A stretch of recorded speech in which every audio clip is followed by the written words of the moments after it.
Buenas tardes a todos y bienvenidos. A continuación tengo el agrado de presentarles el simposio denominado Desafíos del Laboratorio en Endocrinología, en el marco del primer Congreso Uruguayo de Bioquímica Clínica, bajo esta modalidad virtual que nos encuentra. Le damos la bienvenida a las doctoras Patricia Otero y Lorena Viale. Agradecemos que hayan aceptado la participación. En el contexto de esta nueva realidad es de gran importancia lograr el intercambio y que nos compartan todos los aportes de su vasta experiencia. A Patricia tuve el gran gusto de conocerla durante una pasantía realizada el pasado año en el Laboratorio de Endocrinología del Hospital Carlos Durán. Patricia es bioquímica especialista en endocrinología, jefa del Laboratorio de Endocrinología del Durán, vicepresidenta de la Asociación Bioquímica Argentina, coordinadora del área endocrinología en la red de laboratorios del Gobierno de la Ciudad de Buenos Aires, integrante y ex coordinadora del Departamento de Bioquímica Endocrinológica de la Sociedad Argentina de Endocrinología y Metabolismo. Ella nos expondrá la charla de medicina transgénero, aspectos hormonales y metabólicos. Por otro lado, la segunda charla la llevará a cabo la doctora Lorena Viale, es bioquímica egresada de la Universidad Nacional de Rosario, especialista en endocrinología, egresada del Hospital de Clínicas de la Universidad de Buenos Aires, magíster en genética y biología molecular, egresada de la Universidad Favaloro. Actualmente se desempeña como bioquímica especialista en el Laboratorio de Endocrinología Hormonal y Genética del Servicio de Endocrinología y Medicina Nuclear del Hospital Italiano de Buenos Aires. Es además coordinadora del Departamento de Disruptores Endocrinos de la SAEM. Presentará en segundo lugar la charla Disruptores Endocrinos. Al finalizar las exposiciones daremos lugar al espacio de intercambio con las expositoras, donde podrán realizar las preguntas que puedan surgirles de ambas presentaciones. Muchas gracias y le doy la palabra y bienvenida nuevamente a Patricia para dar inicio a la primera charla. Bueno, Nati, muchísimas gracias. En primer lugar, obviamente agradecer a las autoridades y a los organizadores de este Congreso Uruguayo de Bioquímica Clínica, organizado por la Asociación Bioquímica Uruguaya. Es un placer, además, también compartir este simposio de desafíos en el Laboratorio de Endocrinología con la doctora Lorena Viale, a quien le mando un cariñosísimo saludo. Y bueno, les voy a compartir mi experiencia, o nuestra experiencia del grupo de trabajo del Laboratorio de Endocrinología en medicina transgénero, en sus aspectos hormonales y metabólicos. En primer lugar, voy a definir lo que significa transgénero. Es una persona cuya identidad de género, expresión de género o conducta no se ajusta con aquella asociada al sexo que se le asignó al nacer. Y antes de avanzar con la presentación, quisiera tratar de diferenciar algunos conceptos que a menudo se confunden. Y es el sexo biológico de una persona, que es diferente a la orientación sexual, que es diferente a la expresión de género y que es diferente a la identidad de género. El sexo biológico o sexo anatómico es el sexo con el que la persona nace de acuerdo a sus caracteres sexuales, de acuerdo a sus cromosomas, a las hormonas, al vello corporal, y eso no es lo mismo que género. La orientación sexual de una persona es cómo ese individuo se siente atraído por otras personas de manera sexual o de manera romántica. La expresión de género es cómo una persona se presenta frente a los demás en su vestimenta, en sus acciones, en su comportamiento. Y la identidad de género, que es a lo que yo me voy a referir en esta presentación, es cómo el individuo se percibe a sí mismo, cómo se identifica y define su género. Y esto puede o no coincidir con el sexo biológico. La identidad de género no es una elección, sino que es un descubrimiento que la persona realiza en algún momento de su vida. Puede ser en la niñez, puede ser en la adolescencia o puede ser en la vida adulta. Y probablemente sea producto de múltiples factores, y yo esto lo puse con un signo de interrogación porque en realidad no sabemos exactamente cuál es el origen, la etiología, la causa del transgenerismo, porque no existen estudios biológicos ni psicológicos que brinden una explicación satisfactoria acerca de este complejo grupo de personas trans. Entonces ahora defino transmujer como un varón biológico que se identifica como femenino y transvarón a una mujer biológica que tiene identidad de género masculina. Ahora bien, dentro de este gran mundo trans, no todo es binario, no todo es como les acabo de definir, varón trans y mujer trans, sino que también existe un grupo de personas no binarias que tienen género fluido, que pueden sentirse en algún momento mujer, en otro varón, bigénero, es decir, que se identifican con ambos géneros, agénero, que no se identifican con ninguno, y un montón de situaciones más.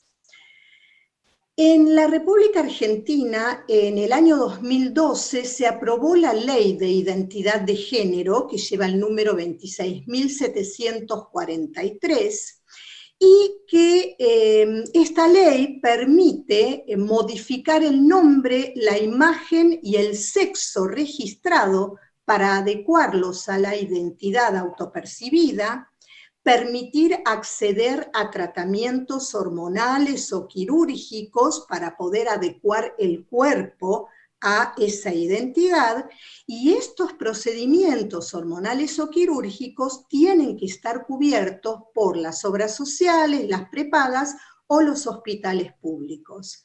Esta ley promulga que toda persona tiene derecho a la identidad de género autopercibida, desarrollar la vida de acuerdo a esa identidad de género, a ser tratada de acuerdo a esa identidad de género y a ser identificada de ese modo.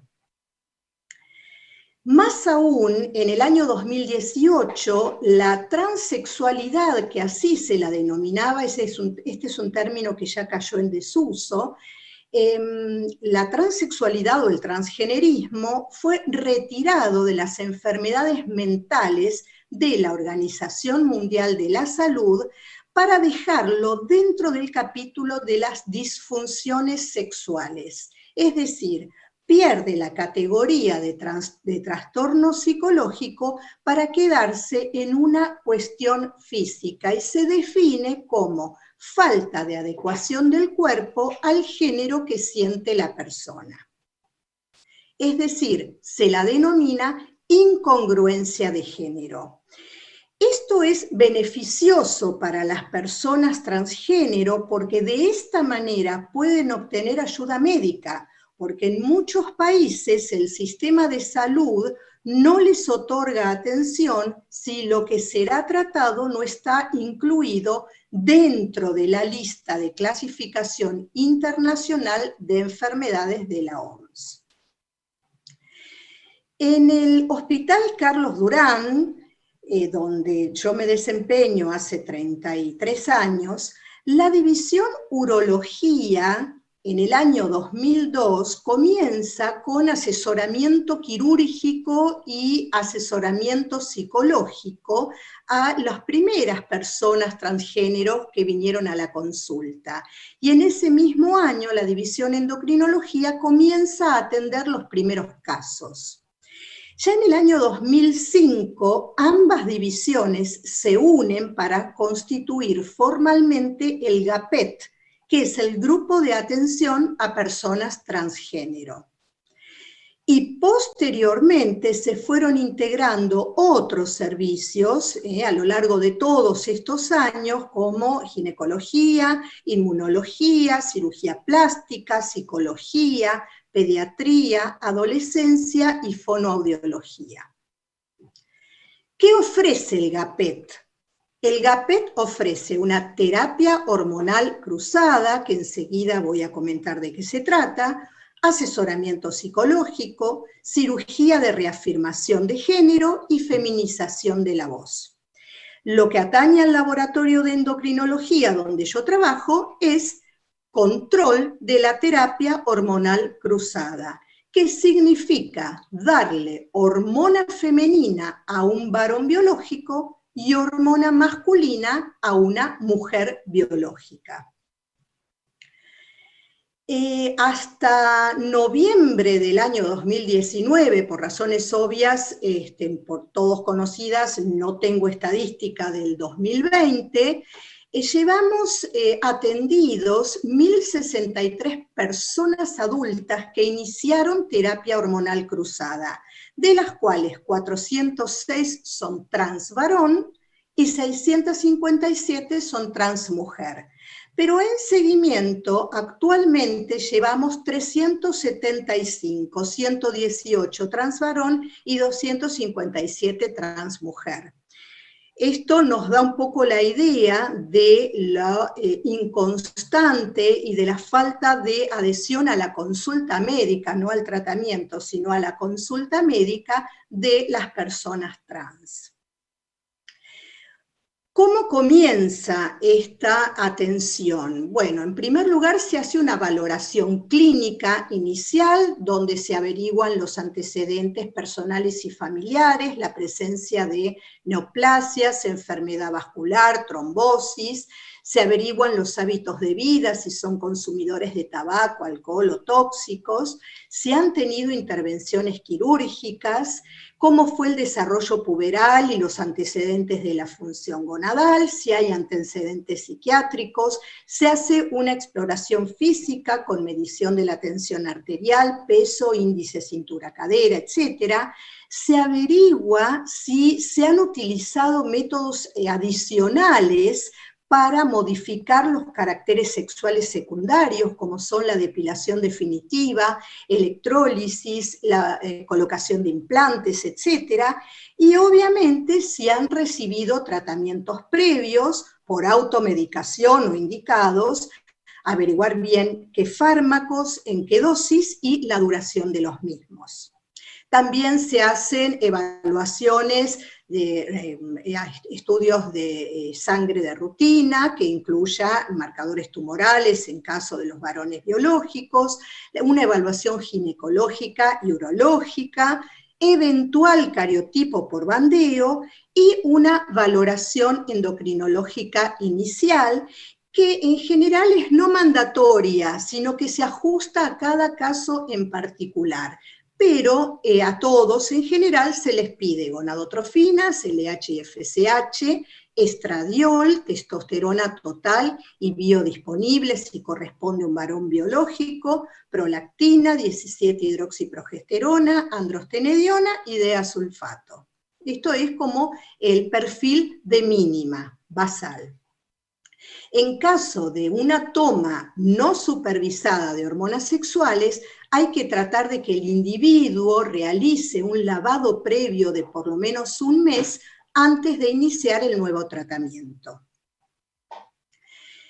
El tratamiento hormonal cruzado, aquel que tiene como objetivo una feminización o una masculinización completa, tiene como objetivo suprimir los caracteres sexuales del sexo original, inducir los del sexo con el cual se identifica la persona, mantener esos niveles hormonales acordes a dicho sexo, tratando de que el tratamiento sea rápido y efectivo y con los menores efectos secundarios posibles. Siempre hay que informarle al individuo los efectos positivos y potencialmente negativos de las hormonas. y ser muy claros en el tiempo que tienen que esperar para obtener los resultados deseados. Enseguida voy a mostrar los tiempos. Indicarles que dosis suprafisiológicas no van a lograr mayor efecto. Acordar siempre las visitas para el monitoreo y antes de iniciar tratamiento hormonal o quirúrgico, dar la opción de preservación de la fertilidad. El laboratorio cumple un rol fundamental en la atención de la persona transgénero en las 3 etapas del laboratorio. En la etapa preanalítica, porque de acá, la atención que reciba en la ventanilla del laboratorio y por el técnico o el extraccionista que lo atiende para tomar la muestra, va a depender que ese individuo vuelva a la consulta o no venga más y haga un tratamiento por su cuenta. En la solicitud médica tiene que figurar el nombre y el género autopercibido, lo haya o no lo haya cambiado en su documento de identidad. Sí les pedimos, y esto lo consensuamos con los médicos tratantes, que nos pongan en un diagnóstico las siglas THC de terapia hormonal cruzada, o transvarón, o transmujer, y el tiempo de tratamiento para ayudarnos a nosotros a validar esos resultados. La validación de los resultados correspondiente a la etapa analítica va a depender del objetivo que tiene cada individuo. Algunos individuos optan por una hormonización completa y hay individuos que no quieren una hormonización completa, sino que es una hormonización parcial. Por lo tanto, los objetivos van a ser muy diferentes y los valores hormonales van a ser muy diferentes. Y en la etapa postanalítica, la disyuntiva es, ¿qué valores de referencia voy a informar?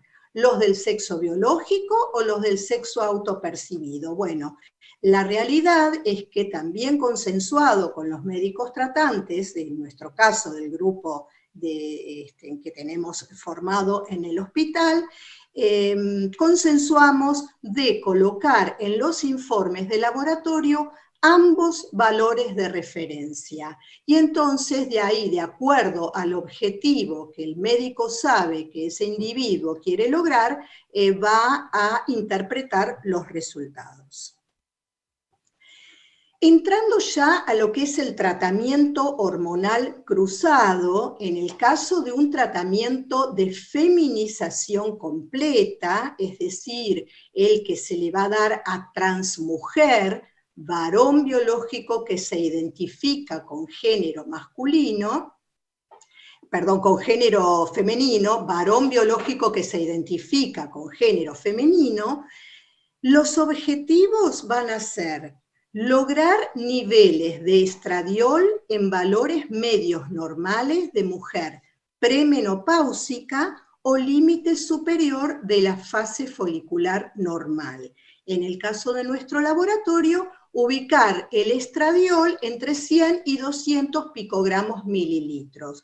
Valores inferiores no van a lograr los efectos deseados y valores superiores no van a lograr mejores efectos y sí traer efectos secundarios. Y lograr valores de testosterona total en límite femenino, que para el caso de nuestro laboratorio es menos de 0,8 nanogramos mililitro. Esto se puede lograr con monoterapia con estrógenos o bien con un tratamiento combinado de estrógenos y antiandrógenos. Después, si hay tiempo en la discusión, podemos ver cuándo se usa cada uno. Los efectos feminizantes en transmujer que van a lograr ese tratamiento con estrógenos va a ser una redistribución de la grasa corporal, que esto ocurre entre los 3 y 6 meses de iniciado el tratamiento, disminución del vello corporal entre los 6 meses y el año de tratamiento, disminución de la masa, de la fuerza muscular, con una piel más suave, con menor grasitud, entre los 3 y 6 meses de iniciado el tratamiento, disminución de las erecciones espontáneas ya al mes de iniciado el tratamiento, un aumento mamario que en general estas mujeres trans no están conformes y recurren igual a implantes mamarios, pero para que se den una idea, el aumento que se logra corresponde a una tasa B, y reducción del volumen testicular y producción de semen, que esto ocurre entre los 3 y 6 meses de iniciado el tratamiento. Y al costado de la diapositiva, a la derecha, tienen el tiempo máximo, más allá del cual no se logran mejores efectos. No se puede revertir la talla, es decir, los individuos van a quedar con la altura, recordemos que estamos hablando de individuos adultos, así que van a tener la talla que lograron de adultos, la forma de la mandíbula, el tamaño y la forma de las manos y de los pies, van a quedar con la pelvis estrecha, no van a lograr esa forma de pera característica de la mujer biológica, y tampoco van a lograr una feminización de la voz. Entonces es acá donde interviene el servicio de fonoaudiología, que con ejercicios o incluso con cirugía de cuerdas vocales logra una adecuación femenina de la voz. Hay riesgos asociados a la terapia con estrógenos, muy alto riesgo de desarrollar una enfermedad tromboembólica y moderado riesgo de desarrollar un macroprolactinoma, cáncer de mama, enfermedad coronaria o cerebrovascular, colelitiasis e hipertrigliceridemia. Las contraindicaciones del tratamiento estrogénico son absolutas: enfermedad tromboembólica, obesidad mórbida, cardiopatía isquémica, enfermedad cerebrovascular, hepatopatía o hipertrigliceridemia severa. Y relativas: hipertensión arterial, diabetes mellitus, antecedentes familiares de cáncer de mama, tabaquismo, cefalea, drogas de abuso y alcoholismo.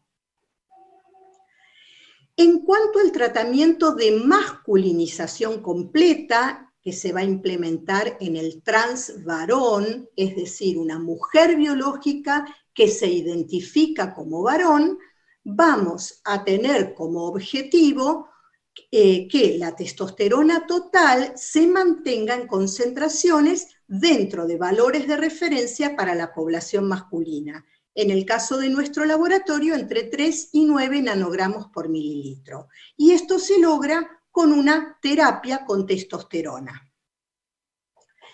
Los efectos masculinizantes que se van a lograr son un aumento en la grasitud de la piel al mes de inicio de tratamiento, crecimiento de vello corporal con aumento de la masa y de la fuerza muscular y redistribución de la grasa entre 6 meses al año de iniciado el tratamiento, amenorrea, es decir, cese de las menstruaciones entre 2 a 6 meses de iniciado el tratamiento. Algunos varones trans mantienen los ciclos durante más tiempo, cosa que les angustia mucho.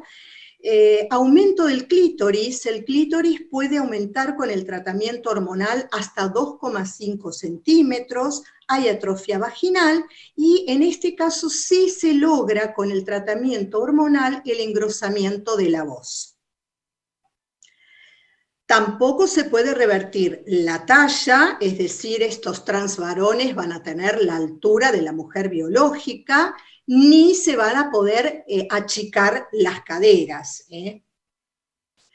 Y también hay riesgos asociados a la terapia con testosterona, muy alto riesgo de eritrocitosis y moderado riesgo de aumento de las transaminasas por encima del, 3 veces por encima del límite superior normal, enfermedad coronaria o cerebrovascular, hipertensión y cáncer de mama o de útero. Las contraindicaciones absolutas son poliglobulia, cáncer de mama y cáncer de útero, y relativas dislipemia, diabetes mal controlada, disfunción hepática severa y apnea del sueño.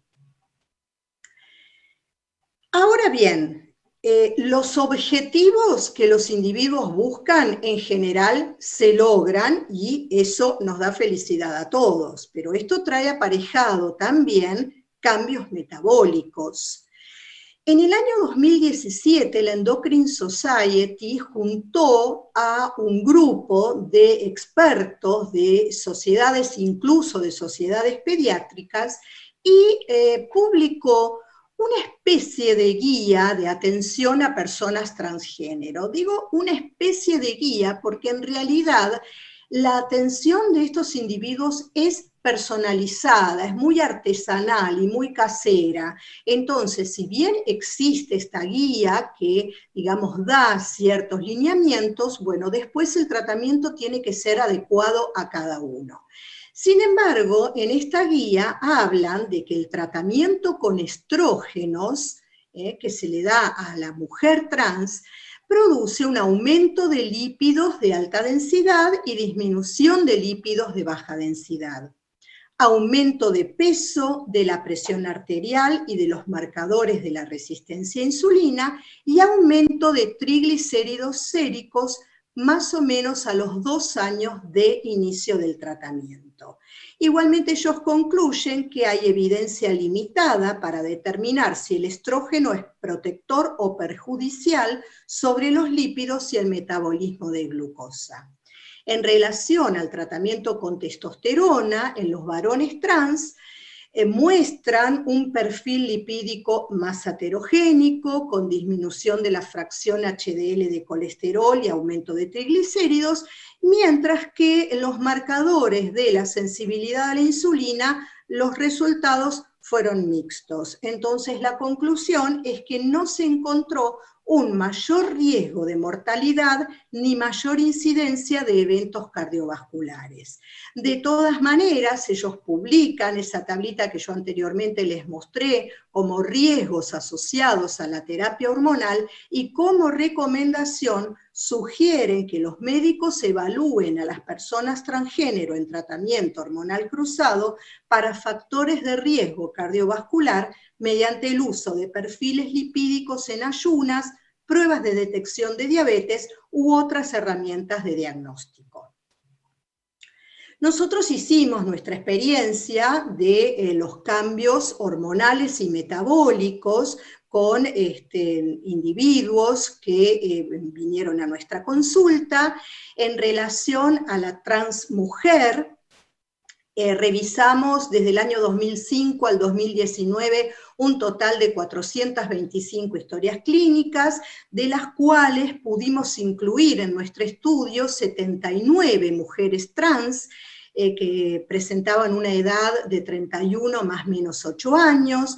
Excluimos a aquellos individuos que no deseaban una feminización completa, tratamientos hormonales dentro de los 6 meses previos a la consulta, a los que habían sido sometidos a orquidectomía, las que tenían hipertrigliceridemia, diabetes, tiroideopatías, hipogonadismo o un índice de masa corporal mayor a 25, o que estuvieran con fármacos que pudieran modificar parámetros metabólicos.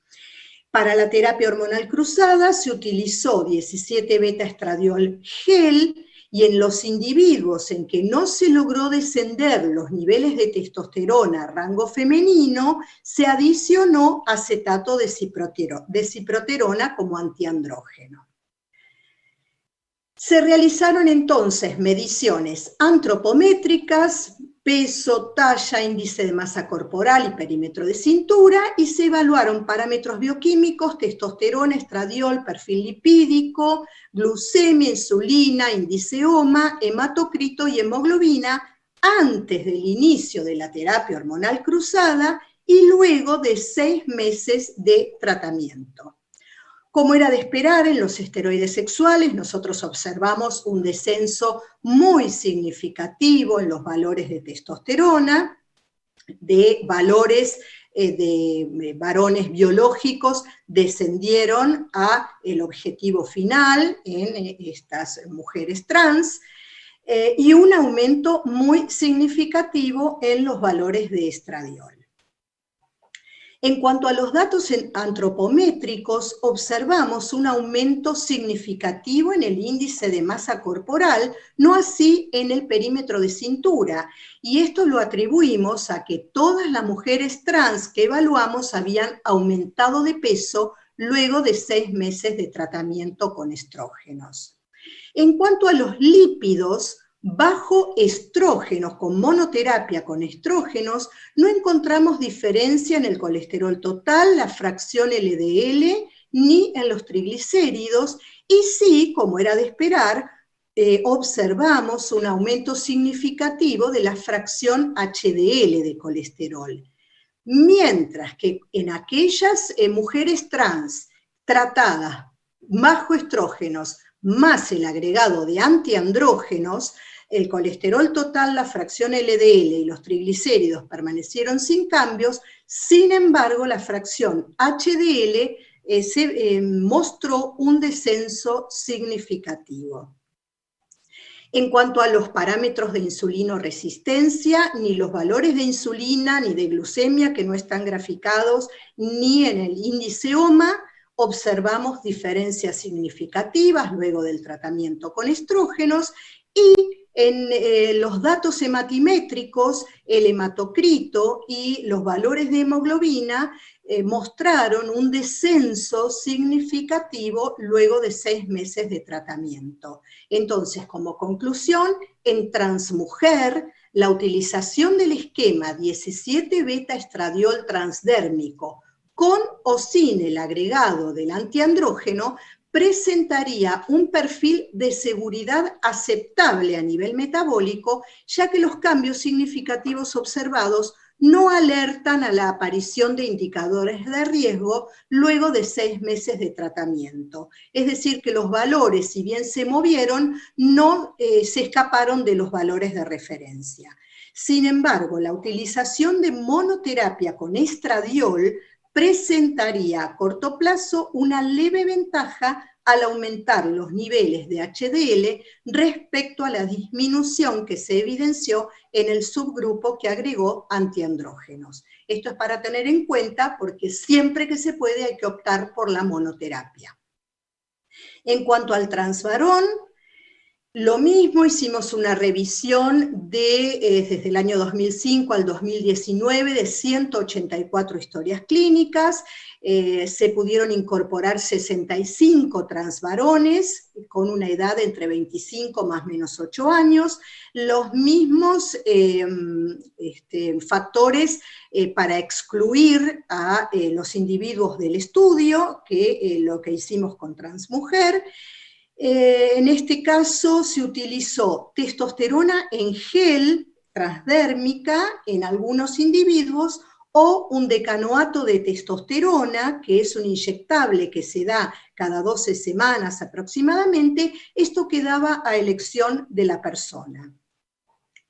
También hicimos mediciones basales y en este caso entre 6 meses a 1 año de la terapia hormonal cruzada. Evaluamos los parámetros antropométricos, peso, talla, índice de masa corporal y perímetro de cintura, y parámetros bioquímicos, testosterona, estradiol, el perfil lipídico, glucemia, insulina, OMA, hematocrito, hemoglobina y transaminasas hepáticas. Por esto que decía la guía, que las transaminasas podían verse aumentadas.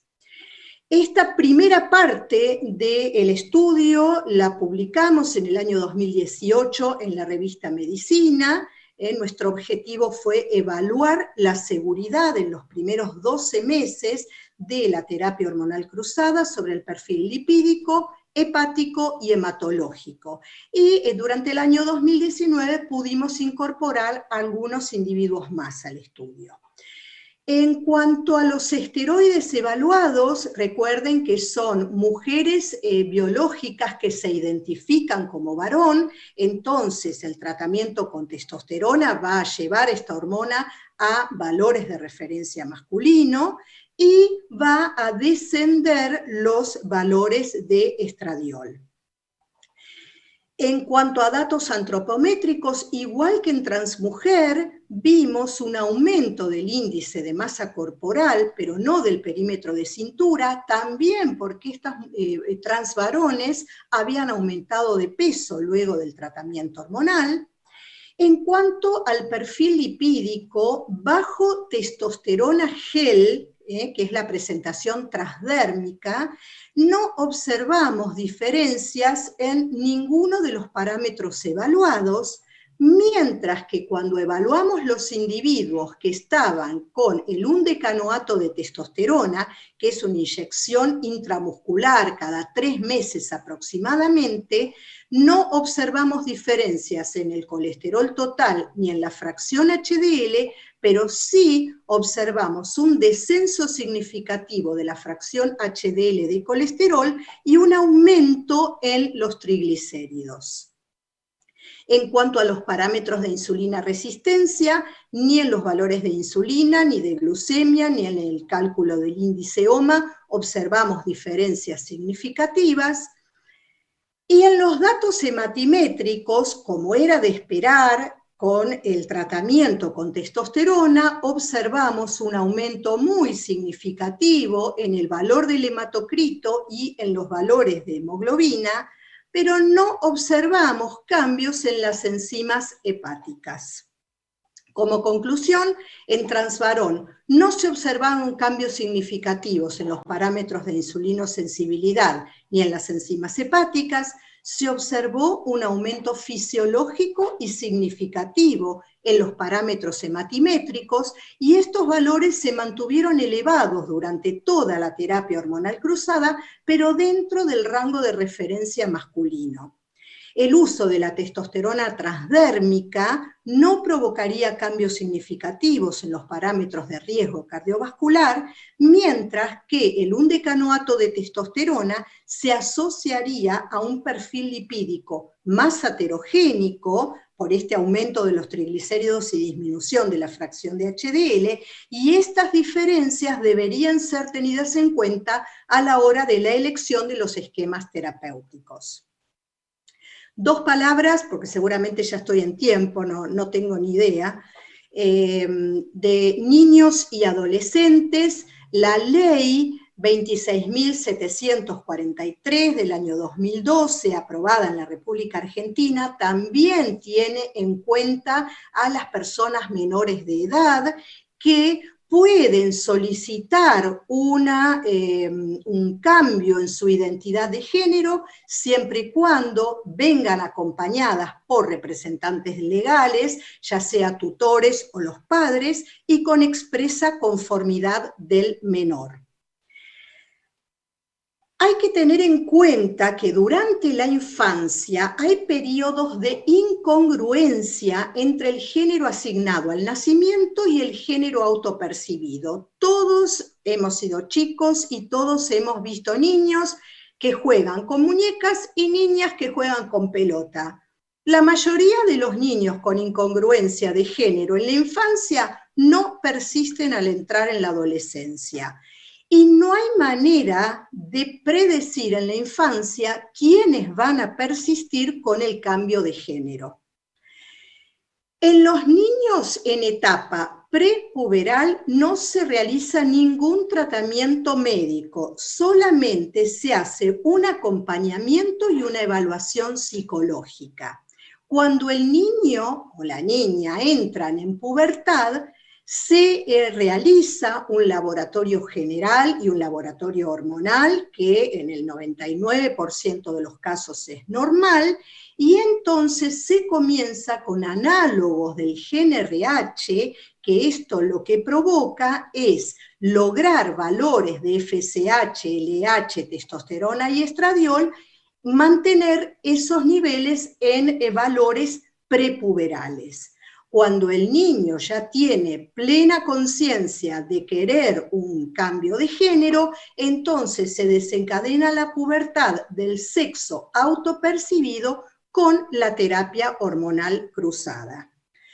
Nosotros en el Hospital Durán iniciamos la atención a niños y adolescentes en el año 2017, y hasta la fecha llevamos más de 100 niños o adolescentes jóvenes que consultan por incongruencia de género. 31 de ellos ya están en seguimiento por endocrinología, 26 son transvarones, fíjense, bueno, y 4 son transmujeres. Fíjense que a diferencia de los adultos, en el caso de los niños hay más consultas de transvarón, mujeres biológicas que se identifican con género masculino, que transmujer, a diferencia de lo que ocurre en el adulto. De los transvarones ya hay 10 que están con análogo y o terapia hormonal cruzada. De las 4 transmujeres, hay 4 de ellas que ya están con análogo y o terapia hormonal cruzada, y hay uno de ellos que es no binario. Como recomendación final, y con esto termino, la atención de la persona transgénero es un trabajo en equipo, en donde tienen que intervenir el endocrinólogo, el especialista en salud mental, el urólogo, el ginecólogo, el inmunólogo, el cirujano plástico, el fonoaudiólogo y el bioquímico. Tiene que haber un adecuado asesoramiento y una buena evaluación previa. Ser muy claros con el individuo sobre los objetivos que él mismo tiene y cuáles son los límites del tratamiento hormonal, procurar valores hormonales fisiológicos para el género autopercibido y decirles, recalcar que el seguimiento y el control evolutivo reduce el riesgo de complicaciones. Bueno, eso es todo. Muchas gracias. Espero haber sido clara. Excelente, excelente Patricia, un gusto, se nota todo el trabajo que hay atrás. Hermosa presentación, muy completa. Tengo un par de preguntas al final, pero ahora vamos a dar paso a la doctora Lorena Viale, quien nos va a hablar de disruptores endocrinos. Bienvenida, Lorena. Adelante.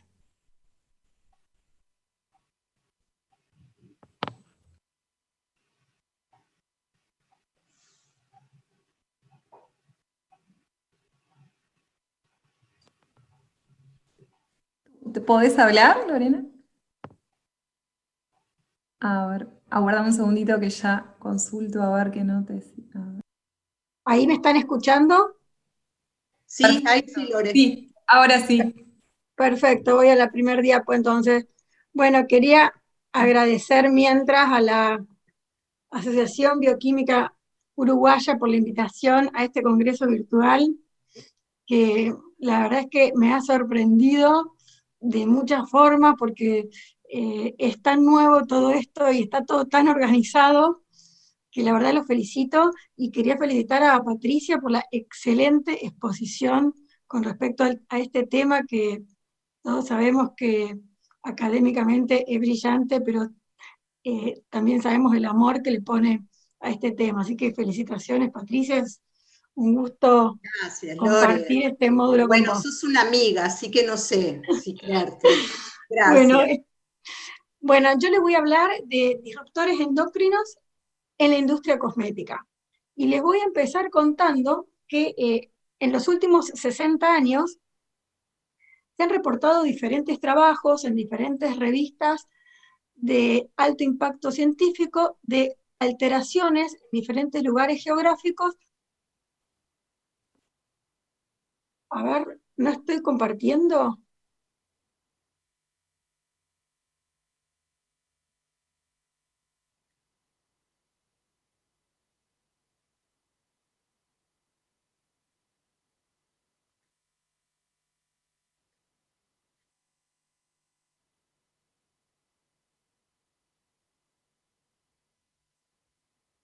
¿Ahí se ve la pantalla?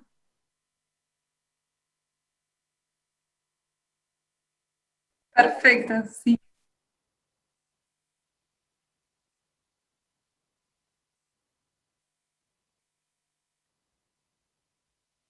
Bueno, me habían escuchado antes, ¿no?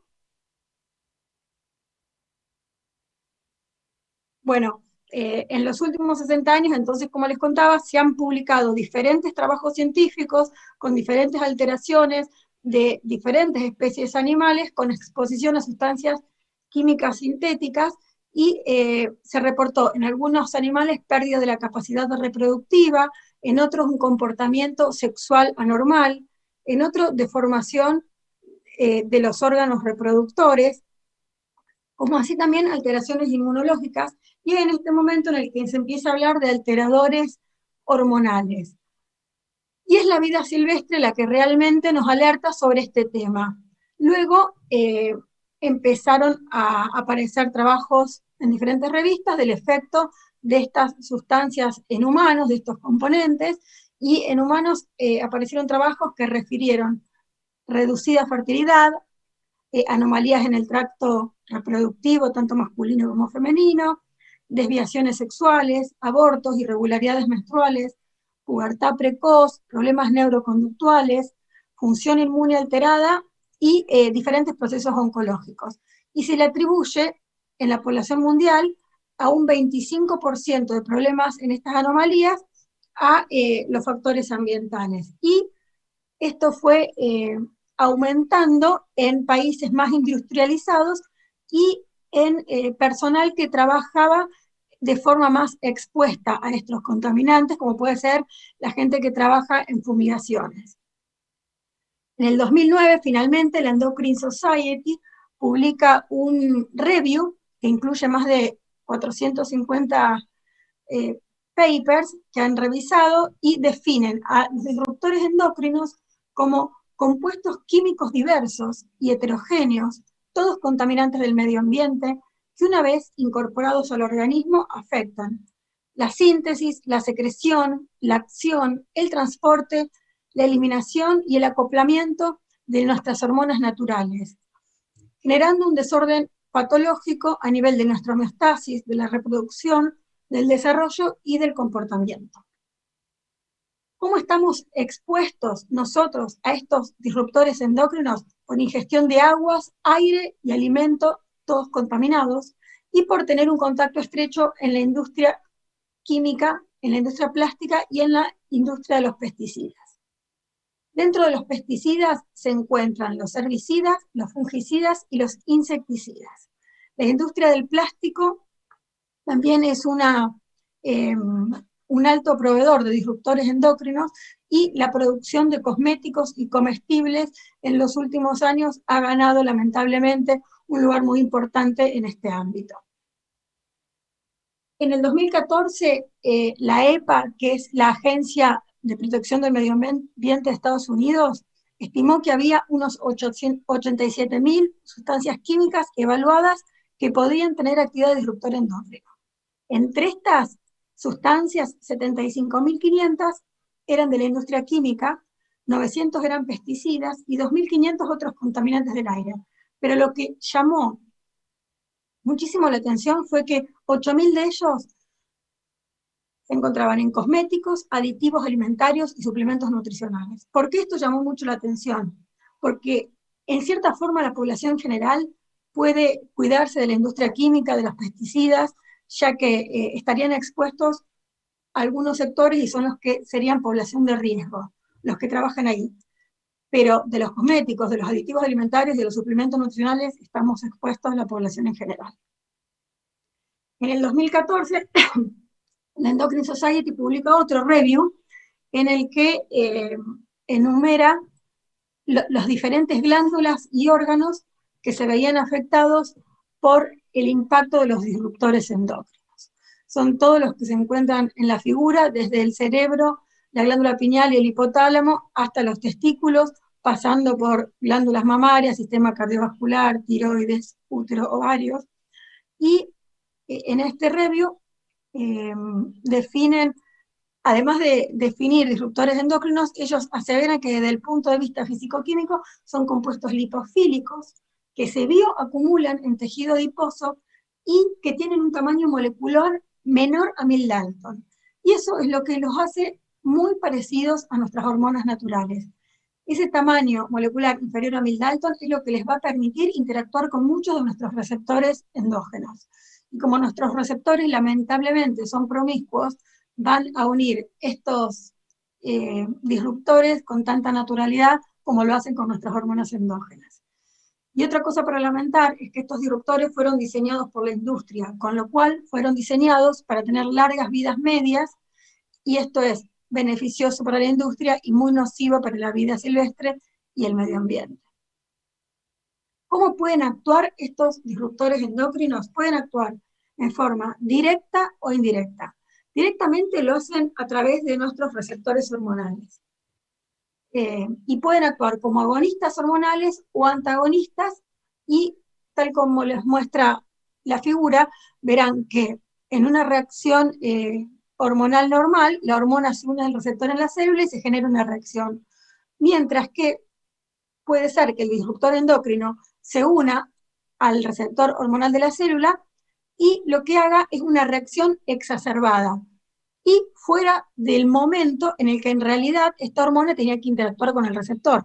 Un ejemplo claro de esto, por ejemplo, es los receptores estrogénicos y los disruptores con actividad estrogénica pueden desarrollar, por ejemplo, una pubertad precoz en niñas o una ginecomastia en hombres en sexo masculino, porque el receptor hasta ese momento no estaba preparado para actuar. O sea que hay un trabajo a destiempo y deja de ser específico. También puede ser que el disruptor actúe en el lugar de la hormona, antagonizando la hormona y generando una respuesta en baja. Y también puede ser que ocurra que el disruptor endocrino bloquee la acción de la hormona. O sea que, como resumen, vemos que los disruptores actúan a través de los receptores hormonales, aumentando la reacción hormonal, bloqueándola o disminuyéndola. Pero no solo actúan de esta manera, también lo pueden hacer a través de la modificación de la biosíntesis de determinadas enzimas, y este es el camino indirecto que pueden tomar los disruptores para actuar, y de este modo pueden alterar la dinámica hormonal, cambiar el metabolismo o interferir también en la regulación. Cuando actúan como agonistas o antagonistas de receptores hormonales, los disruptores endocrinos pueden actuar a través de diferentes receptores. Lo pueden hacer a través de los receptores nucleares de hormonas esteroideas, a través de los receptores esteroides de membrana, a través de otros receptores esteroides que no son los más comunes, como el receptor de estrógeno o los receptores de andrógenos. Lo pueden hacer también a través de receptores huérfanos, como es el receptor aril carbonado, y también pueden actuar sobre receptores de neurotransmisores y citoquinas. Como verán, su espectro de acción lamentablemente es muy amplio. También pueden actuar variando la síntesis, metabolismo y clearance de algunas hormonas, y esto lo pueden hacer modificando la expresión de los receptores, variando la actividad de las enzimas que intervienen en la síntesis, o modificando el transporte de las hormonas, que va a variar la expresión de sus proteínas transportadoras. Los disruptores endocrinos también pueden actuar como moduladores epigenéticos. Ustedes saben que la epigenética es la capacidad transcripcional que tiene un gen de modificarse sin modificar la secuencia de bases del DNA. Cuando hablamos de modificaciones genéticas, hablamos de una modificación en las secuencias de bases del ADN. Cuando hablamos de una modificación epigenética, hablamos de una modificación reversible que no va a alterar la secuencia de bases del DNA, pero que sí va a generar una alteración en la capacidad transcripcional. Dentro de los cambios epigenéticos más conocidos está la metilación de los residuos de citosina en el DNA, la modificación de histonas y la alteración de la expresión de los microRNAs. Y la metilación del ADN, por ejemplo, es la adición de un grupo químico pequeño metilo en diferentes lugares del DNA. Y la cantidad y la ubicación de esos grupos metilo va a determinar si un gen se expresa o no, y así va a modular los niveles de expresión. ¿Y qué pasa cuando actúan los disruptores endocrinos? Por ejemplo, varios disruptores endocrinos, incluido el BPA, que es el bifenil A, provocan cambios de metilación en el DNA en vías neuroendocrinas fundamentalmente, y van a afectar la salud reproductiva. También los cambios en la metilación del ADN en genes claves relacionados con el crecimiento celular pueden generar un potencial mecanismo para aumentar el riesgo de determinados cánceres. Otra cosa importante para saber con respecto a los disruptores endocrinos es que tienen diferentes puntos críticos en la exposición. Por ejemplo, la sensibilidad a los disruptores endocrinos va a depender de la cantidad de receptores que tenga una persona o una especie para estas especies que tienen niveles relativamente bajos de receptores de estrógenos endógenos. Entonces, esas especies, cuando entre al organismo un disruptor con actividad estrogénica, va a ser mucho más sensible a ese disruptor que una especie que tiene aumentado el número de receptores de estrógeno y que está acostumbrada a la actividad estrogénica. Otra cosa importante es la degradación, el metabolismo y el sinergismo. Por ejemplo, el disruptor endocrino, una vez que entra al organismo, se puede degradar a sustancias, a compuestos menos agresivos que el disruptor, puede metabolizarse y eliminarse, pero en otras situaciones puede entrar al organismo y obtener sinergia con otros metabolitos más activos que sus precursores. También estos disruptores tienen una dosis respuesta no tradicional. Por ejemplo, no tiene una curva dosis respuesta monotónica como es la que nosotros esperamos de un tóxico ambiental. Exposiciones relativamente bajas a un disruptor o relativamente altas pueden generar el mismo efecto. Desórdenes transgeneracionales es otra de las cualidades que tienen los disruptores, y es lo que les conté recién, que es la interacción epigenética de los disruptores a nivel de nuestro genoma. Otra llave muy importante en el tema de los disruptores es el tiempo y la etapa de la vida en el que nosotros estamos expuestos. No es lo mismo para nosotros como población exponernos a disruptores en nuestra vida adulta que si lo hacemos en nuestro periodo embrional tardío o postnatal temprano, ya que esas etapas son críticas en la diferenciación cerebral sexual y en la formación de nuestros órganos. Y hay otra frase que los caracteriza, que es the fetal basis of the adult disease, que quiere decir que hay un tiempo entre la exposición y la manifestación del desorden. Es la enfermedad del adulto con base en el feto. En esta figura ustedes pueden ver la etapa prenatal temprana, tardía, la prenatal temprana y la etapa postnatal. Y van a ver que cada tejido tiene un periodo crítico durante el desarrollo en el cual es más vulnerable a la exposición de diferentes disruptores. Esto puede afectar el programming. Entonces, algunos tejidos que continúan desarrollándose luego del nacimiento tendrán una ventana mucho más larga de exposición a los disruptores.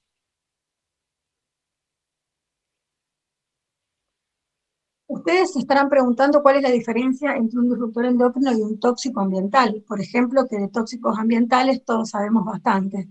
Un tóxico ambiental es una sustancia química que puede producir algún efecto nocivo sobre un ser vivo, que va a depender del sujeto, que va a depender de la dosis y que va a depender del ambiente. Y la diferencia entre ambos es que el tóxico ambiental es conocida su presencia en la naturaleza, por lo cual la exposición suele ser habitualmente reconocida, mientras que con respecto a los disruptores endocrinos no hay evidencia de exposición, ya que están ampliamente distribuidos en la naturaleza. Otra gran diferencia es que los tóxicos ambientales generalmente se involucran como componentes puros, mientras que los disruptores endocrinos, la exposición generalmente comprende una mezcla de compuestos para la población general, excepto para las poblaciones de exposición ocupacional que están más expuestas a algunos disruptores que otros. La exposición a los disruptores endocrinos es crónica, ya que estos son ubicuos, globales. Existe bioacumulación y biomagnificación en nuestra cadena alimentaria. Nosotros sabemos que la dosis monotónica de Paracelso es la dosis que la respuesta aumenta en base a la dosis creciente del compuesto, y llega a un punto en que la dosis fisiológica pasa a ser una dosis tóxica. En cambio, miren lo que pasa en la curva no monotónica, que es la que desarrollan los disruptores endocrinos, la pendiente en alguna zona del intervalo es negativa, y es decir, que la respuesta disminuye a medida que aumenta la dosis. Esta dosis, curva respuesta no monotónica, los efectos que nosotros vemos a bajas dosis no pueden predecirse a partir de los efectos que hay altas dosis. Ustedes ven que a bajas dosis y altas dosis el efecto puede ser el mismo. O sea que no podemos predecir lo que va a pasar en el caso de tener una exposición aumentada, como sí pasa con un tóxico ambiental o como con un medicamento que tienen una dosis monotónica. Dentro de las clasificaciones y las características químicas de los disruptores, hay una clasificación que es la que publicó en RAEM el doctor Chichisola en el 2003, que es muy completa, y él separa los disruptores endocrinos en base a las características químicas. Bueno, en primer lugar, los farmacéuticos. Los disruptores endocrinos con características farmacéuticas son el dietilvestrol, el famoso DES, y el etinilestradiol. Son ambos compuestos estrógenos sintéticos.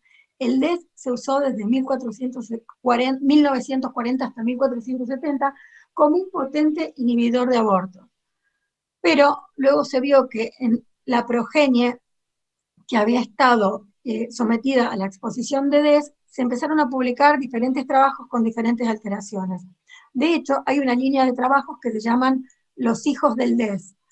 Los hijos del DES principalmente hacen hincapié en las alteraciones femeninas que sufrieron las hijas del DES, y es que todas se observó en un gran grupo que tienen un 40% más de posibilidades de padecer un adenocarcinoma a células claras que el resto de la población, que tienen más posibilidades de padecer diferentes cánceres de endometrio, de ovario y de útero, con lo cual se ubicó el dietil-etilvestrol en esta categorización.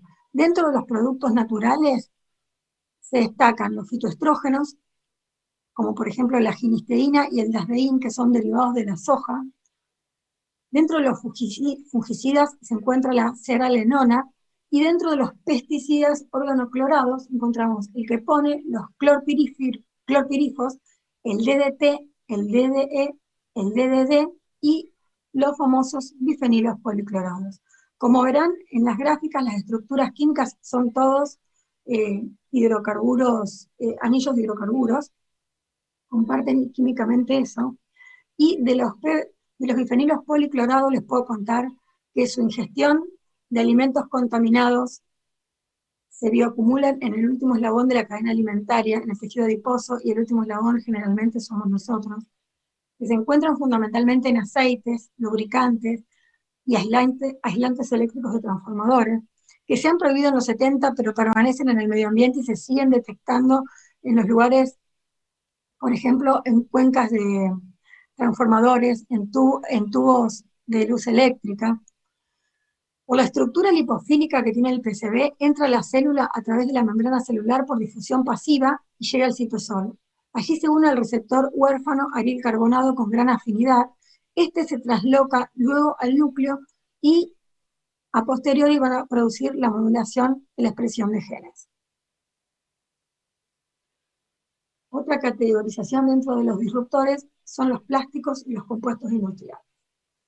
Y como verán ustedes en las imágenes, cuando hablo de plásticos, hablo desde botellas de plástico, bolsas de plástico, contenedores, biberones, los sellados internos de las latas metálicas, los selladores dentales, dispositivos médicos en diferentes unidades de los hospitales, diferentes lociones, diferentes shampoos, diferentes esmaltes de uña, y el más conocido de todos ellos es el BPA. Hoy por hoy ustedes podrán ver en varios productos que son libres de BPA. En cambio, se sigue encontrando porque está presente en la fabricación de policarbonatos, plásticos y resinas epoxi, y lo que le ofrece al plástico es una ventaja real en términos de resistencia al calor y elasticidad, y por lo que principalmente lo eligen las diferentes industrias, es porque el BPA le aporta al plástico transparencia. Entonces la transparencia es atractiva desde el punto de vista de todo lo que es envasado.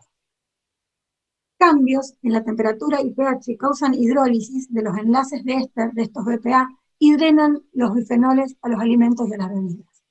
Cuando nosotros observamos en un producto que tiene una fecha de vencimiento, esa fecha de vencimiento no es solamente el producto, no es solamente, perdón, del alimento que está dentro, es también una fecha de vencimiento que está aportada para el envase que la contiene, porque ese envase, mientras más pase el tiempo y el vencimiento sea efectivo, va a ser más susceptible a la hidrólisis de los enlaces de éster y los contaminantes del plástico van a pasar a nuestros alimentos.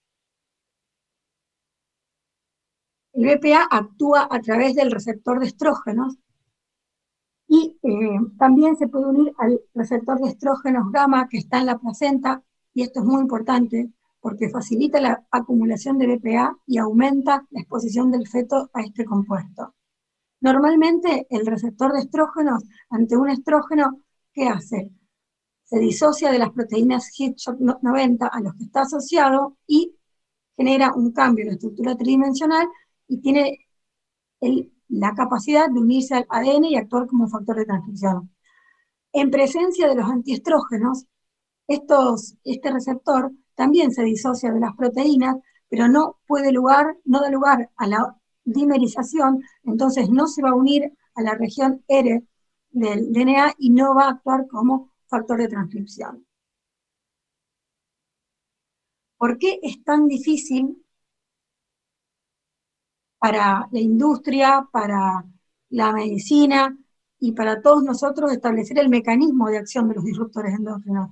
Porque como verán en la gráfica que está a la izquierda, miren los disruptores endocrinos sobre la cantidad de receptores sobre los que actúan y sobre los tejidos sobre los que actúan.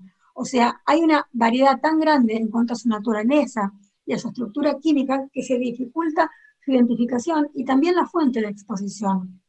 También producen efectos combinados en diferentes receptores hormonales y la incertidumbre que rodea el efecto de estos compuestos químicos que pueden mimetizar, bloquear o inhibir los efectos estrogénicos, dependiendo del órgano diana, de las circunstancias de la exposición e incluso de los niveles de estrógenos presentes. Es como que hay una gran nube de cosas que aún no sabemos de los disruptores, pero el estudio, primero en las especies silvestres y luego el comportamiento en los humanos, nos está ayudando a dilucidar, y lo que tenemos que aplicar todos nosotros es el principio de precaución, de tratar de consumir la menor cantidad de disruptores que podamos. De la única manera que vamos a poder lograr esto es teniendo conciencia y conocimiento de que existen, de que están, de que estamos expuestos de mil maneras a ellos. Otra categorización de disruptores endocrinos son los miméticos androgénicos, que como lo dice la palabra, estos actúan inhibiendo o activando el receptor de andrógenos. Otros son los hidrocarburos aromáticos, que son compuestos químicos relacionados al fenantreno, son los famosos PA. Y para ir finalizando con la clasificación, están los metales y los productos químicos metálicos, entre los que se destacan el aluminio, el mercurio, el cadmio, el plomo y el arsénico, y los efectos que producen están debajo de cada elemento, y voy a destacar el plomo, que es el que produce anemia, retardo en el crecimiento, alteraciones hormonales, alteraciones cognitivas y cambios conductuales, y de todos los metales es el que más ha sido estudiado hasta el momento. Y ahora ya vamos a entrar a lo que es disruptores endocrinos en industria cosmética. Dentro de estos componentes se encuentran los alquilfenoles. Los alquilfenoles son diferentes productos químicos que se usan comúnmente en cosméticos, medicamentos, productos de cuidado personal y otros artículos perfumados para el hogar, que también tienen propiedades disruptivas endocrinas. Dentro de los alquilfenoles tenemos los oftalatos, que se encuentran mayoritariamente en perfumes, desodorantes, jabones y shampoos. Tienen diferentes isoformas, metilftalato, dietilftalato, isobutilftalato, y se encuentran en diferentes productos. ¿Para qué usa la industria los ftalatos? Bueno, se usan principalmente porque lo que le aportan a los plásticos y a otros compuestos es maleabilidad y color. Todos los plásticos que están coloreados seguramente son ricos en ftalatos. Dentro de los alquilfenoles también están los fenoles ambientales, que son básicamente los productos de cuidado personal. El triclosan, por ejemplo, se encuentra en la mayoría de las pastas de dientes que nosotros tenemos para el consumo y el jabón de manos. La benzofenona, por ejemplo, está presente en protectores solares y también se agrega a diferentes cosméticos como son barras de labios, lacas de cabello, shampoos. Y presten atención a esto, son ampliamente utilizados en desinfectantes hospitalarios. Y para concluir con la clasificación de alquilfenoles están los tan conocidos parabenos. Los parabenos son ampliamente utilizados en cosméticos, en productos farmacéuticos, en bebidas y en alimentos, actuando como un antibiótico de amplio espectro. Dentro de los parabenos tenemos diferentes isoformas, como metilparabeno, etil, propil, y se usan comúnmente como conservantes en cosméticos y demuestran en realidad propiedades estrogénicas débiles. Y no hay gran cantidad de conocimiento sobre la presencia de los parabenos, sobre el destino y lo más preocupante es sobre su efecto en el medio ambiente. Pero lo que sí se sabe de todos estos alquilfenoles, de los estalatos, de los parabenos, de los fenoles, que forman parte de un grupo de disruptores endocrinos que se llaman disruptores endocrinos no persistentes. ¿Por qué no persistentes? Porque tienen vida media in vivo, se metabolizan, un alto porcentaje se excreta rápidamente a través de orina y heces, pero un porcentaje se bioacumula. ¿Por qué se usan tanto estos productos? Porque todos estos compuestos son preservantes que se adicionan a los productos cosméticos para evitar el riesgo de una contaminación microbiana o de cambios indeseables que puede sufrir algún producto y afectar la salud del consumidor. ¿Podrían reemplazarse? Sí, totalmente. Estos productos en su momento resolvieron el problema de la contaminación microbiana, pero generaron serios riesgos para la salud y el ambiente. Entonces, hoy por hoy, lo que realmente hay que tratar de estudiar es buscar algún producto alternativo que declare tener menos nivel de toxicidad que estos tradicionales. Fíjense en la figura abajo a la izquierda que hay es un producto cosmético, es una crema facial que se realizó y se abre en el día 11 y la crema de la izquierda está preservada con parabenos y la que está preservada sin parabenos está llena de microorganismos. Ustedes me pueden decir, bueno, hay que ponerles. Sí, hay que poner un preservante, hay que poner un antimicrobiano a un producto, pero tratemos de elegir otra alternativa. Muchas veces nosotros estamos expuestos a estos compuestos y no sabemos que realmente los tienen, porque yo, por ejemplo, no sabía que el ibupirac, diferentes antibióticos, tienen en su composición la mayoría de los productos que se abren y se cierran permanentemente, tienen un antimicrobiano, y muchas veces es el etilparabeno o el metilparabeno, que son los más ampliamente utilizados. Y figuran en letras chiquitas, como les muestro en la figura de la derecha, y hoy por hoy hay varios fabricantes que se han encargado de poner en sus productos libres de parabenos, para ayudarnos y no tener que leer esta letra chica que realmente muchas veces es imposible de leer los ingredientes de los productos que consumimos. La figura de la izquierda muestra la tendencia de mercado de productos de cuidado personal que se usa en Estados Unidos desde el 2012 hasta ahora, y verán cómo aumentó el uso de productos de cuidado personal. Y en la segunda gráfica lo que se muestran son los productos en España entre el 2013 y el 2014, para ver cuáles fueron los más consumidos y los menos. Y ven que los perfumes, los productos para el cuidado del cabello, los productos de cuidado facial, son los que más consume la gente. Y son, como les conté antes, los que están más expuestos a todos estos productos. Todos estos productos utilizan dentro de nuestro organismo los receptores de hormonas esteroides, como les conté antes. Se unen al receptor, se translocan al núcleo y se unen a la región del DNA para actuar como factores de transcripción y estimular o disminuir la síntesis de algún gen. Ahora les voy a mostrar unos trabajos que se publicaron últimamente, porque cuando empezamos a hablar de disruptores endocrinos, desde el departamento de la SAEM, siempre en los congresos nos decían, todo lo que muestran está hecho en animales. la evidencia es en animales, no hay evidencia en humanos.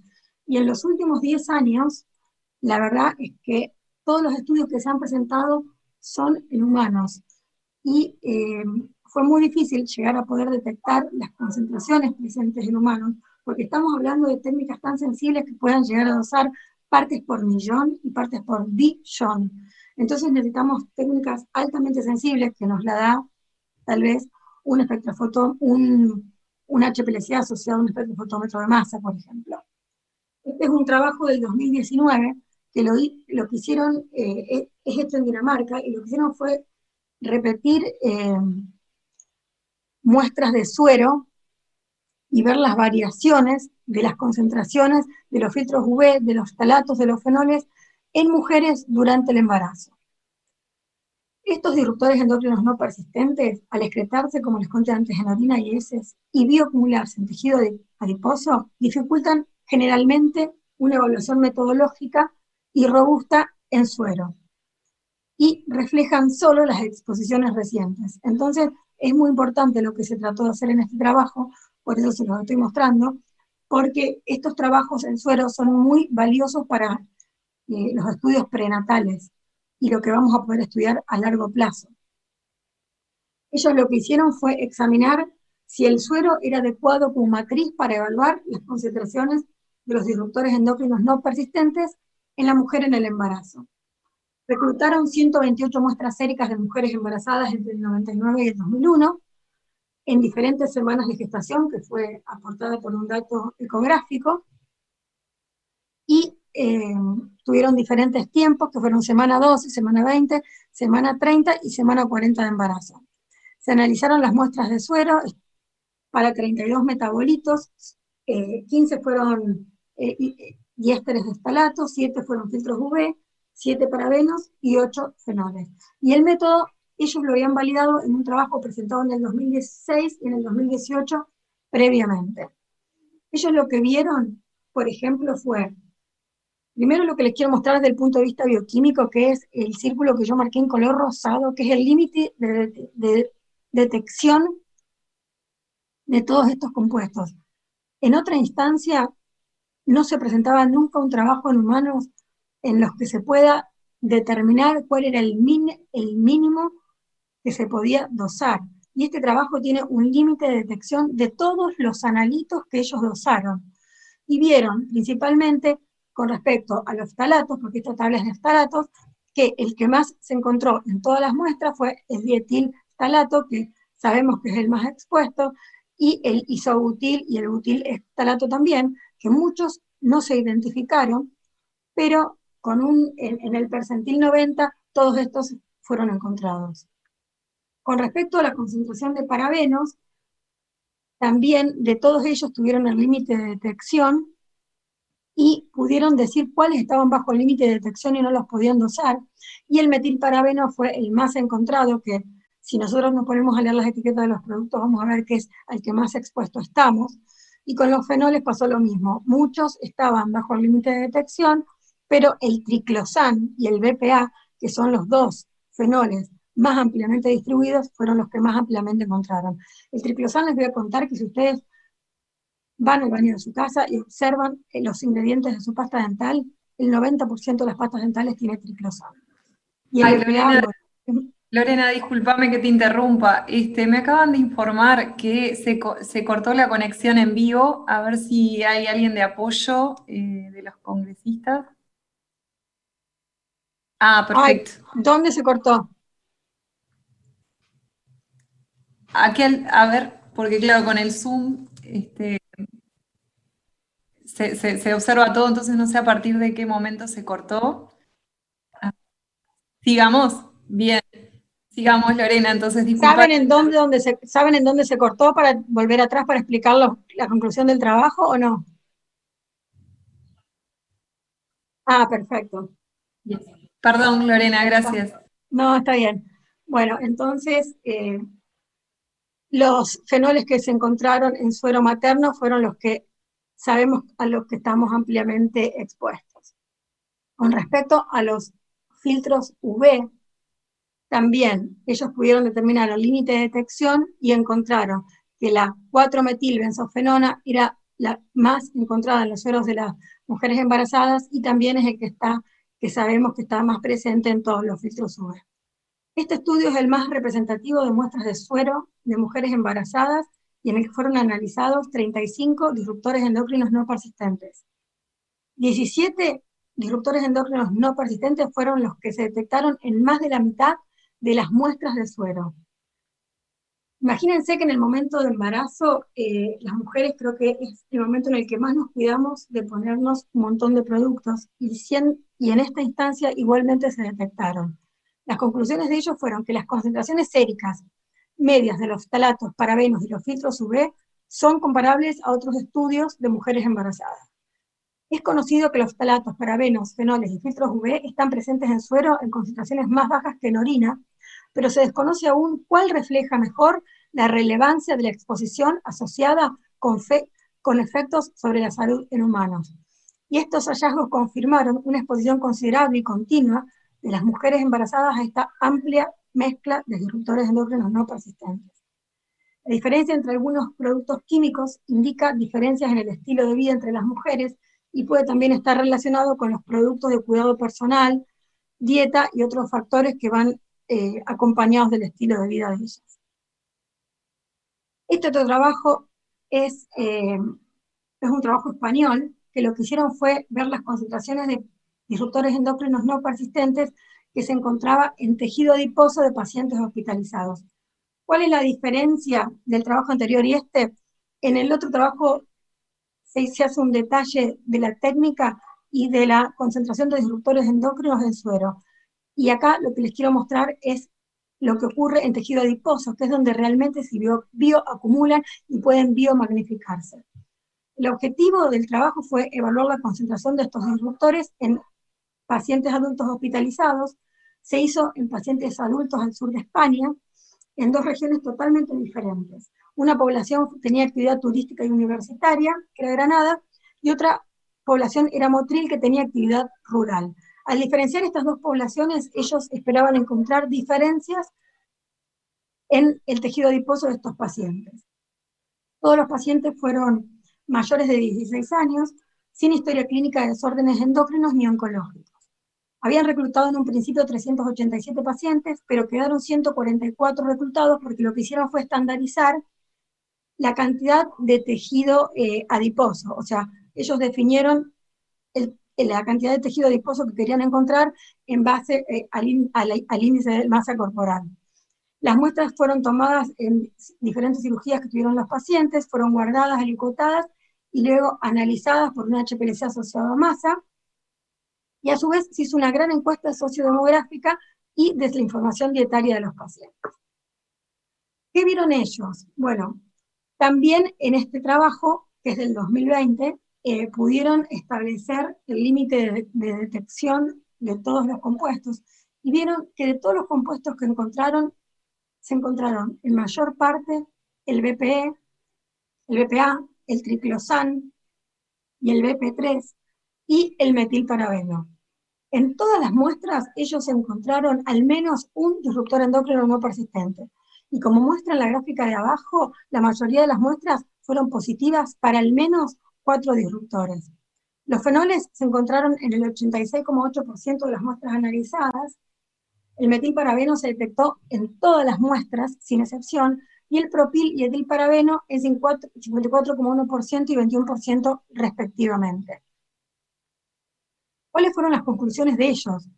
Este estudio en realidad es uno de los primeros en aportar evidencia sobre la distribución de fenoles y parabenos en el tejido adiposo de una cohorte adulta.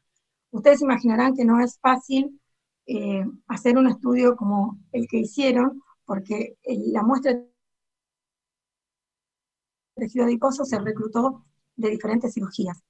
Lo que hicieron fue mostrar presencia generalizada de los disruptores en cosméticos y en productos de cuidado personal. Los resultados son de especial interés para la salud pública, dada que la creciente importancia del tejido adiposo como matriz biológicamente activa, altamente relevante en el desarrollo de enfermedades crónicas.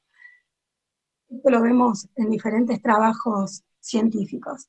Y actualmente sigue habiendo una gran brecha en el conocimiento sobre la actividad estrogénica de los parabenos actuando solos en productos cosméticos, productos de higiene personal, medicamentos y preservantes de alimentos, y con otros productos químicos en sinergia del ambiente al que estamos expuestos. Ellos esperaban poder hacer una disociación con respecto a las dos poblaciones y se encontraron con que la distribución de los disruptores endocrinos no persistentes en tejido adiposo era muy parecida en ambas poblaciones. No pudieron hacer una separación de eso. Y la presencia de los mismos está asociada, por supuesto, con incidencia de diferentes alteraciones, como puede ser el sistema reproductor, diferentes procesos oncológicos, enfermedades neurológicas y enfermedades metabólicas. Yo les quiero mostrar, para ir terminando, el código de identificación de resinas, porque soy una convencida de que la única manera que tenemos de cuidarnos de estos compuestos es estar informados y tener conocimiento de que están y que vamos a compartir la vida con ellos. Y en el 2013, la ASTM publicó un código de identificación de resinas y el número está dentro del triángulo de reciclaje. Y ellos sugieren que hay plásticos que son más seguros que otros, y son los que tienen el número 1, 2, 4 y 5, y hay plásticos que hay que evitar, que son los que tienen el número 3, 6 y 7. Es fácil acordarse que los que hay que evitar son el 3, el 6 y el 7, y la verdad que el triángulo de reciclaje estamos todos bastante familiarizados y acostumbramos a mirarlo. Y para concluir, para proteger nuestra salud y el medio ambiente es necesario eliminar estas sustancias, sustituyéndolas, por supuesto, por otras menos tóxicas. Los disruptores endocrinos presentan una particularidad toxicológica que escapa a la hipótesis del proceso tradicional de evaluación de riesgo y hacen necesario enfocar los riesgos que ocasionan desde otra perspectiva, y es aplicando el principio de precaución. Es importante educar a la población sobre los riesgos y consecuencias de exponernos a este tipo de sustancias alteradoras del sistema endocrino, ya que es el arma más efectiva contra la exposición a ellos, y sobre todas las cosas es muy importante generar políticas y legislaciones que nos ayuden a apoyar la investigación, a identificar alteradores endocrinos y a ofrecer alternativas más seguras. Les voy a agradecer mucho por la atención y les voy a mostrar esta etiqueta que a mí me pareció una maravilla, que es una etiqueta de una bebida de una cadena europea de productos de bebidas y alimenticios, que ellos dentro de su etiqueta decidieron poner que ese producto, que es un jugo de naranja y fruto de la pasión, está compuesto solamente por simples productos, que no tiene aspartamo, que no tiene sodio, que no tiene sorbato de potasio, y que tampoco tiene ninguna palabra difícil de pronunciar, como son todos estos disruptores endocrinos de los que les hablé hasta el momento, que es simplemente un refresco hecho con jugos de frutas y agua. Bueno, les agradezco mucho la atención. Muchas gracias, Lorena, excelente presentación y muy buena la reflexión, interesante la reflexión final también. Gracias por aceptar la invitación y bueno, de más está decir que si podemos seguir en contacto para poder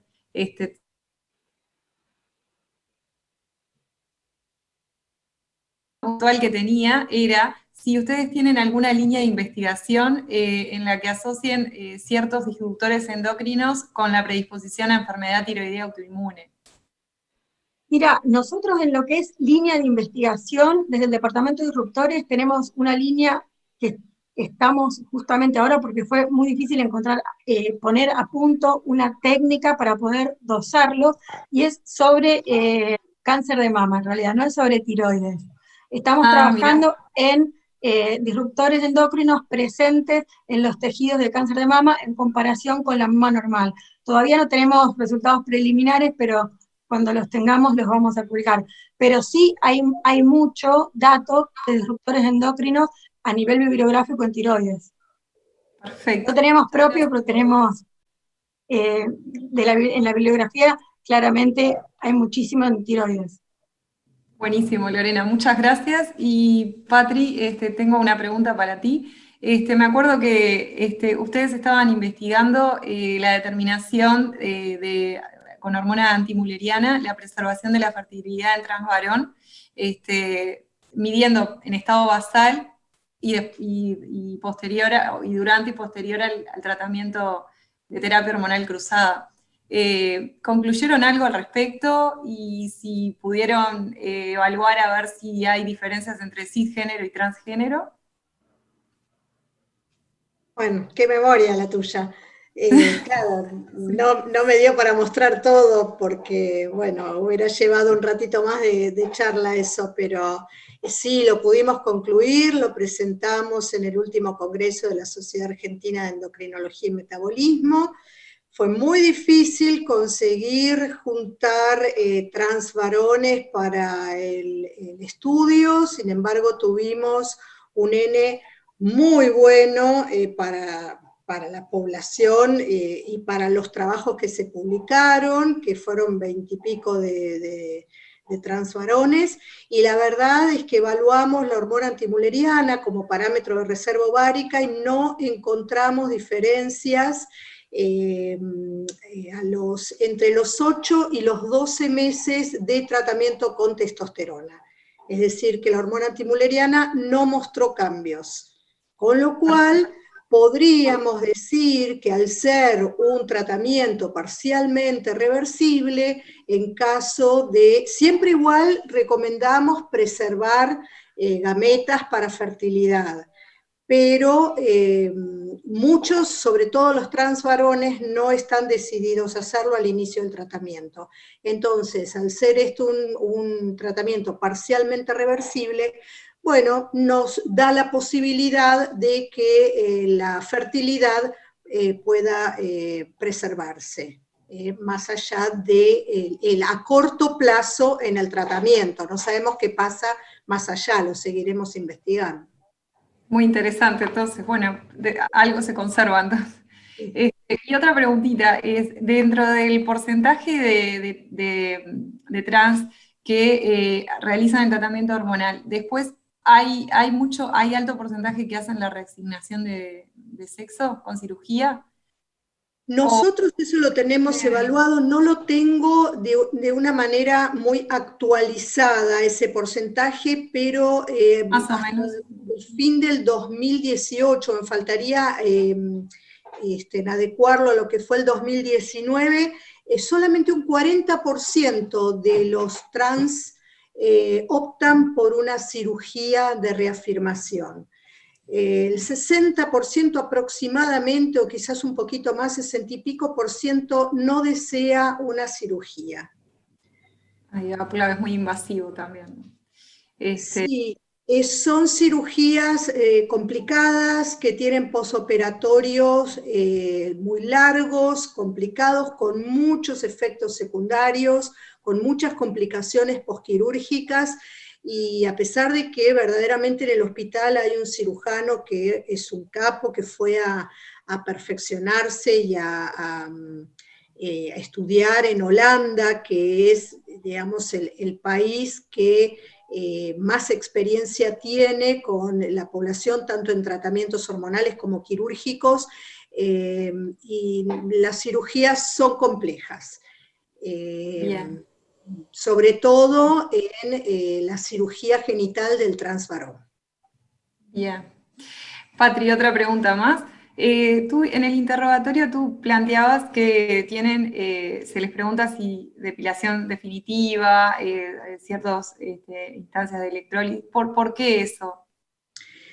¿Por qué Eso es motivo? otro trabajo también que hicimos con el servicio de inmunología, porque los inmunólogos nos alertaron que esta población que usa excesivo maquillaje, depilaciones definitivas, implantes de varios tipos, la verdad que eso es considerado para la inmunología autoagresiones. Y entonces se planteó la posibilidad, que después se confirmó, de que estos individuos aumentaban los autoanticuerpos. Eso no significa siempre que vayan a desarrollar una enfermedad inmunológica, solamente aumentan los niveles de autoanticuerpos.